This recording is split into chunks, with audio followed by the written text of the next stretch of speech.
Hey there, everybody. Welcome back to another episode of The Third Floor. My name's Joe, and today we have a very rare treat. We have my good friend Parker coming into this channel. How you doing, everyone? So, Parker and I recently saw the new Ant-Man movie, Ant-Man Quantumania, and we thought it'd be a cool idea if we broke down the movie and told you what we liked and disliked, and maybe that could inform you guys of whether or not you should go out and see it. So, Parker, let's start it off. What did you think about the movie? So overall, as I was watching it, I did enjoy the movie. I had a good time, but thinking about it afterwards, it has kind of decreased a little bit. With this being the first cinematic introduction of Kang, I know we had him in Loki towards the end of it there, but with being the first introduction to the next main villain who's going to be in the saga of the Avengers, while I did really like the Kang that we saw in there, I think that they kind of dropped the ball a little bit where they were so close at having a really good thing, but they just didn't quite take it so far with how the movie ended with the primary king that we were introduced with, who had spoilers, but who had died at the end. And then we are introduced to kind of a legion of all the other kings throughout all the other variants in the multiverse. I think that they were doing a really, really good job at establishing him as a strong, intimidating character. And we built him up quite a bit, and then it just all fell flat with him being gone, and all that character development seems to be kind of washed away for these other variants of him. So I'm a little bit more nervous going towards the future with the other movies because of that. I don't know if you feel the similar way about that. Yeah, I think I mentioned it to you when we were leaving the movie theater. I think one really big positive about the movie is they got the casting of King perfectly. I think Yeah, I agree. Jonathan Majors did a fantastic job. He didn't have a ton of emotions he had to show. The few boxes he had to tick, he did those easily.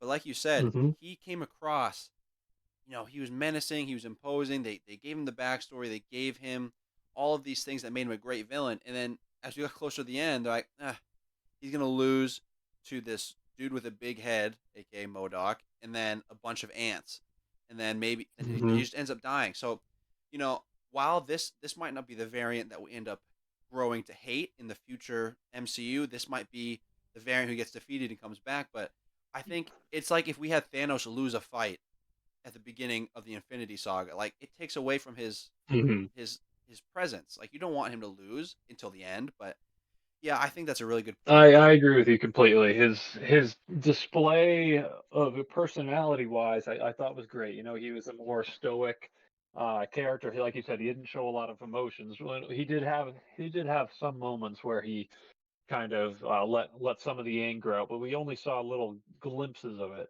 I think they were kind of teetering on a line that if they just stepped that little bit further and really had him kind of go not necessarily all out, but let a little bit of that go a little further and show us what he could really do. 'Cause, I mean, yeah, we saw him tossing Ant-Man and the Wasp and his daughter around a little bit, and holding them up against the wall, things like that, with relatively no effort at all.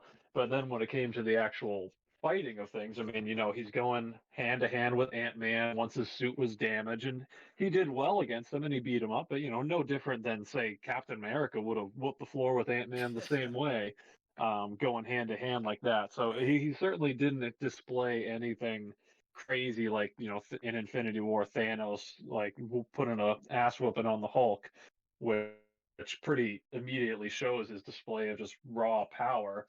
We saw a little bit of what he could do with his suit, but even when he went to go and fight against some of the random foot soldiers in the army, he's just shooting a couple laser beams and was killing people like that. But it certainly wasn't anything even close to what we would expect of being this next high level threat. So I really wish they displayed a little bit more power and of course beating him, especially with an army of ants. Yeah, I get it. There are some technologically advanced ants, but just him not being able to put up even a force field to not let them breach through with a bunch of ants and then end up being leading kind of to his demise and damaging his suit that much was definitely a little disappointing to me.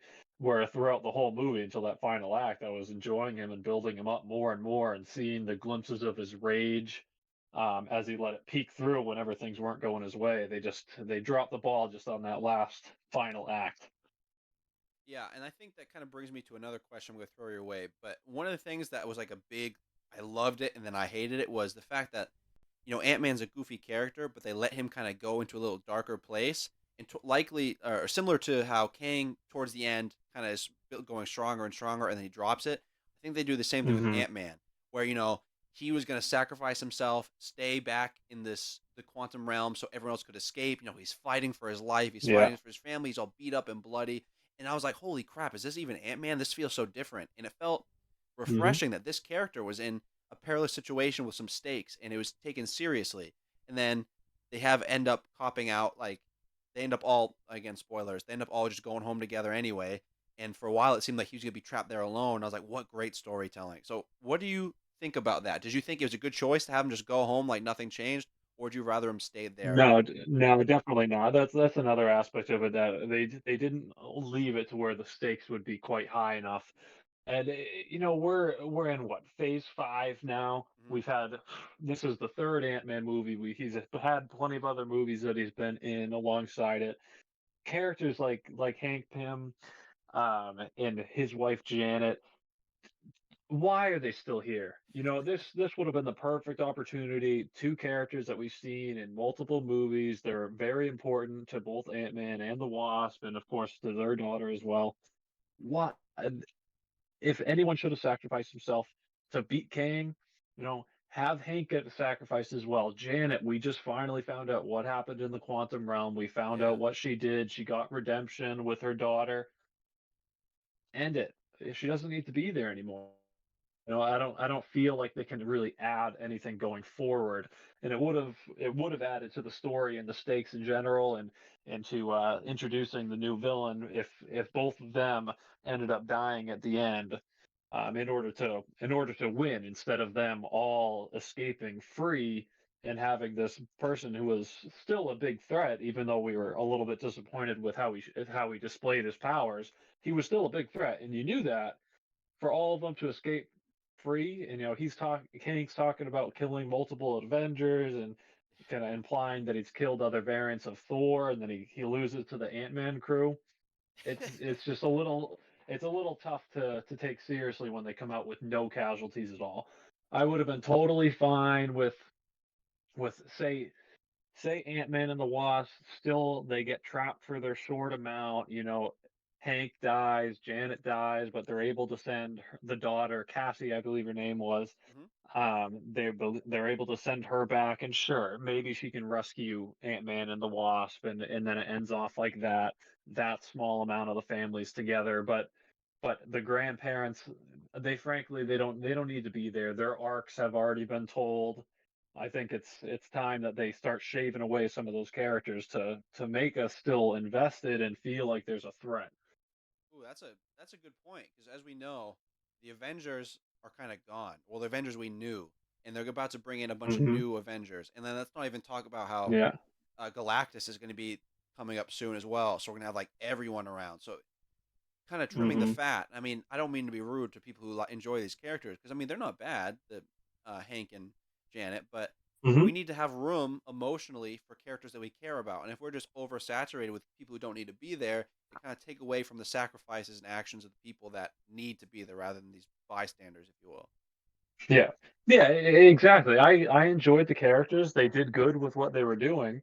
But in the upcoming movies, is Hank Pym, especially once they're setting up Cassie and setting up the Wasp, where they both have made great scientific advancements, like, is he really going to be doing something in the future of these movies that is going to surpass what he's already shown so far?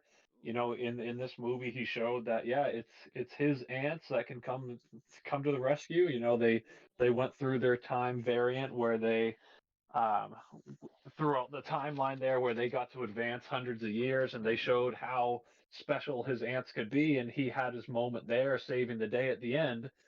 Am I going to expect him to have another moment like that up against these other variants of Kang, or up against Galactus, or any of these other future threats? I just don't really see it happening with the amount of other characters that we're going to have. So I think it would have been a great send off for him. We already saw him in multiple films.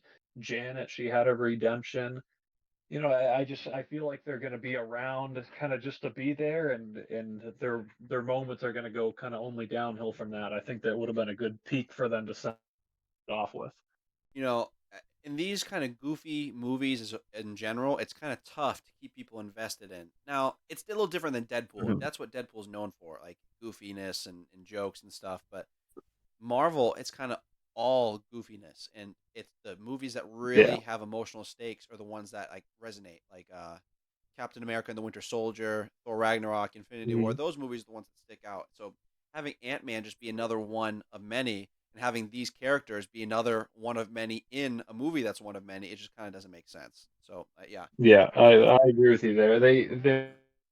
They were very close on making a fantastic film.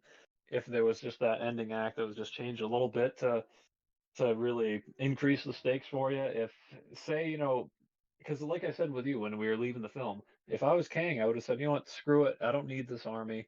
I'll build another one. I'm just getting out of here. That was his goal. His goal is to get out of here. He's made other armies before. He's killed other Avengers before. Why does he need this army? Screw them. They weren't helping him that much, anyways. Clearly, Oh throughout the my whole god. film, they got beat by all the rebels.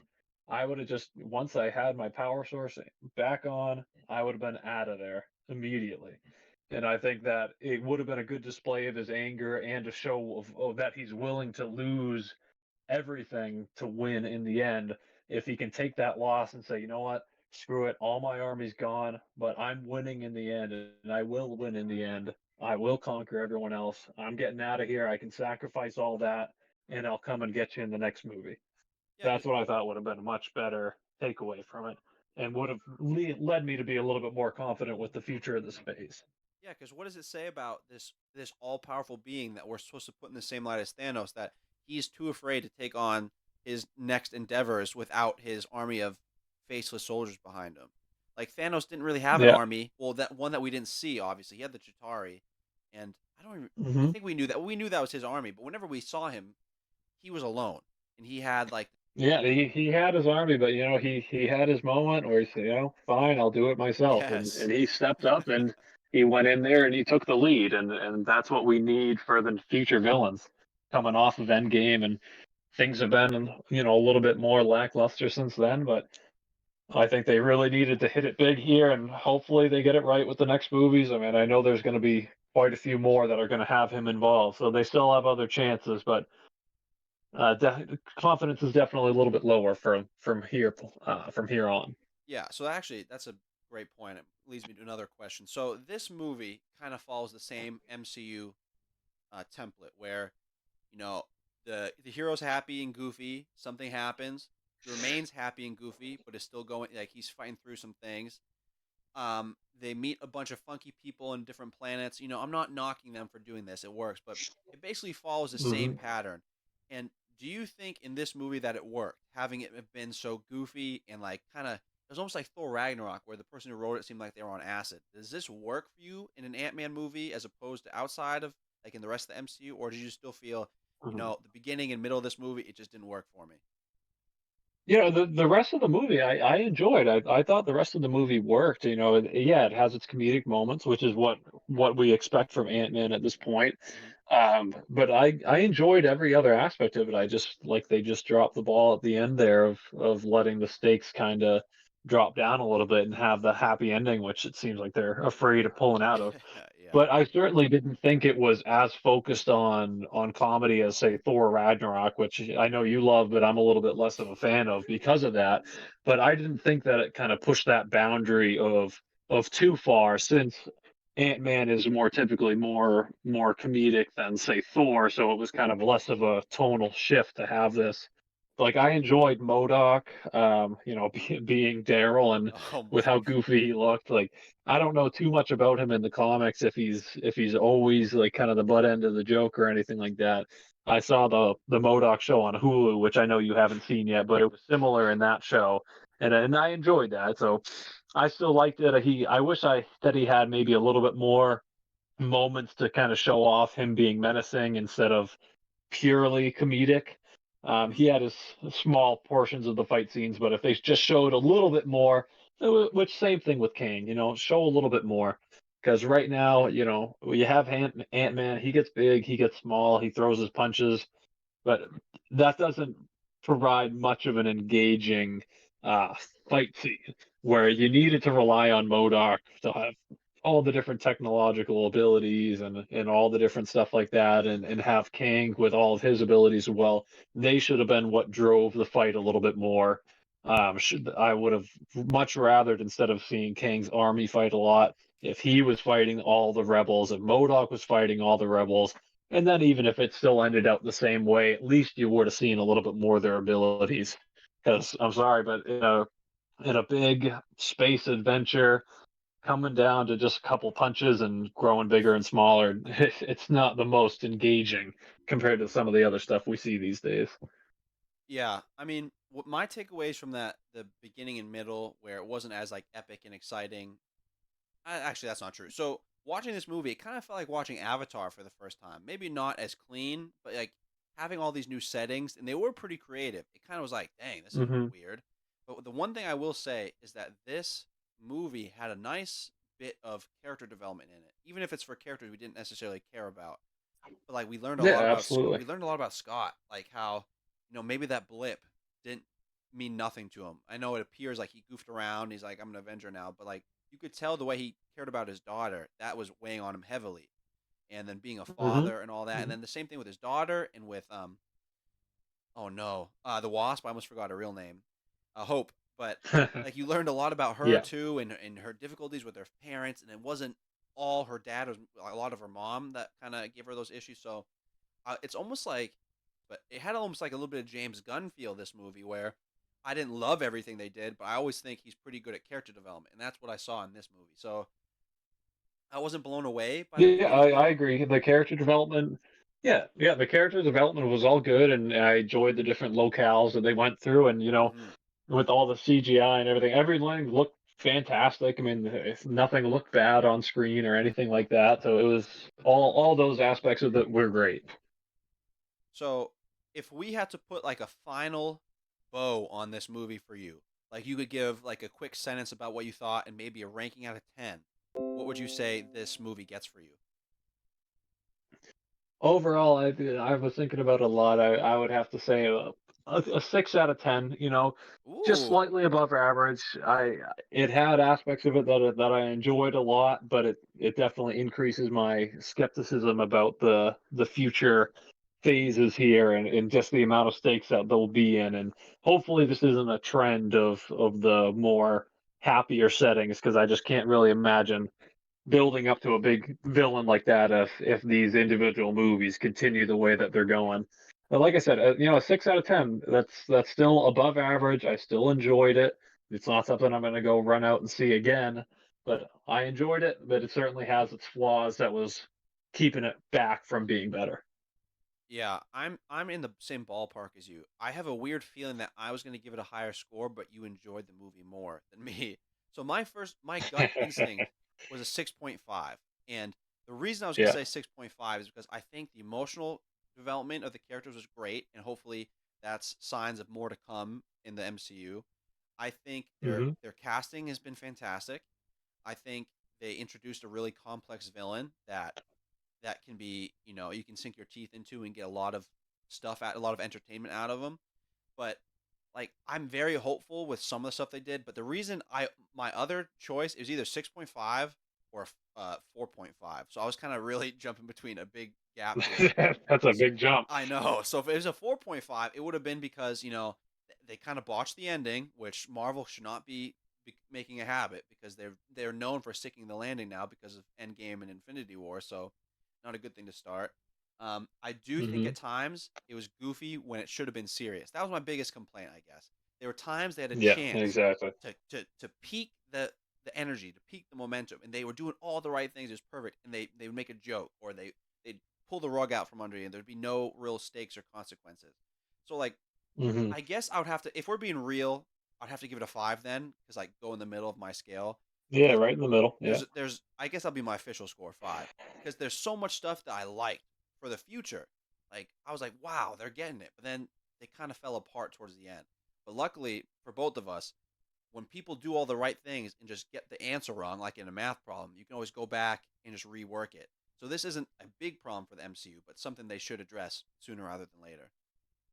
Yeah, yeah, things that they're doing with the variants. I mean, they have endless possibilities of how they can correct it. And like I was saying to you when we left, my biggest hope is that maybe this version of Kang will come back and will conquer all the other ones, as well as going up against our villains. We don't see him dead. We see him get sucked into the multiversal core. Is he going to come back later in a future movie with that power now a part of him? That would certainly be my hope, because this is the Yes. version of Kane that I just watched for over 2 hours. This is the version of Kane that I like. This is the one that I want to see for the future. So just one last thing, because you just made me think of it before we end the video. So you're saying you'd rather no, you'd get rid of the variants. Like this is in my opinion stupid, but I want to hear yours. Would you want no variants, just one, or do you want to go through this whole process of variants and not variants and like trying to find that one strongest Kang? I would be fine to for this next little bit of the conflict to include the variants, have the variants start to invade, but I want that Kane that we saw today. If I'd be making the film, I'd say the King that comes here today, he comes back, he conquers them all. We get another Infinity War like moment where he wins against the heroes, he wins against the other variants of him, and he shows himself to be he is king. He is the conqueror. He's the one that we have to go against. And then that would lead us to his solo, or not solo, but to his specific Avengers movie that we would have to go against him as the primary threat. Yeah, sounds good to me. All right. Any closing thoughts, Park, or anything else you want to add? I think that wraps up just about everything. A good movie. It just dropped the ball just that last little bit on the end, and we'll just have to see if the payoff is there for the next films. Yeah, definitely. We're excited to see what the MCU brings in the future, and we'll hopefully be bringing you guys our reactions and content, and maybe even some of our own takes and short stories on that stuff. So stay tuned to the third floor. Please consider liking the video if you enjoyed it, and also consider subscribing if you want to make sure you see all of our future videos. So thanks, guys. Thanks again very much, guys. See you on the next one. Thank you, everyone. Pleasure being on here.